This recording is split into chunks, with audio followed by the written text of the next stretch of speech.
mean, this is a disaster, isn't it? I mean, even President Trump is saying, let's just approve Mr. McCarthy.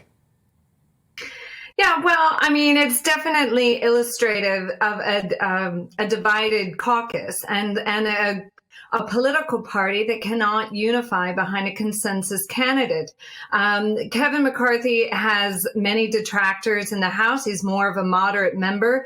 So those who are on the more conservative side and critical of the war spending in Ukraine have dug their heels in to make a point.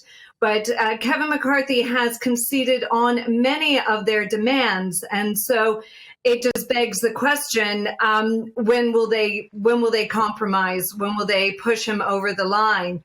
He's also coming in as one of the least popular first-time speakers of the House, which doesn't help him. And it's also, again, illustrated of a very small majority that the Republicans won in the midterms, much smaller than they anticipated. And so this just goes to show that, you know, wrangling these lawmakers, even though you have the majority, will be difficult no matter who is speaker, because it is such a small majority. Why is it, though, then, that people like Matt Gaetz, who's, you know, seen very much as being to the right of the party, is an extremely controversial figure, actually, but someone who sort of is very much a Trump supporter. Why is he not listening to what Donald Trump is saying? I think that's a very good question. And I think pundits and observers have all been very interested to see how they have not jumped to the Pied Piper's tune, so to speak.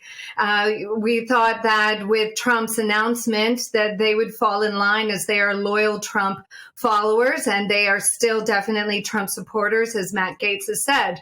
But it seems to show that maybe Trump doesn't have the sway with his side of the party as much as he used to, and that could be an effect of the midterm elections and how none of his candidates actually won swing and very contested seats. So, you know, the drama of the Republican Party continues to play out while the Democrats enjoy this infighting that is taking place. But we must put it all in context. I think this will be resolved, perhaps even today, and it will.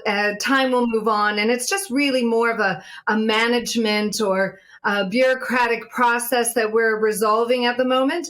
It is not an idealism or idealistic schism. I think we have to be very honest about that this is just, you know, party politics and wrangling at the moment.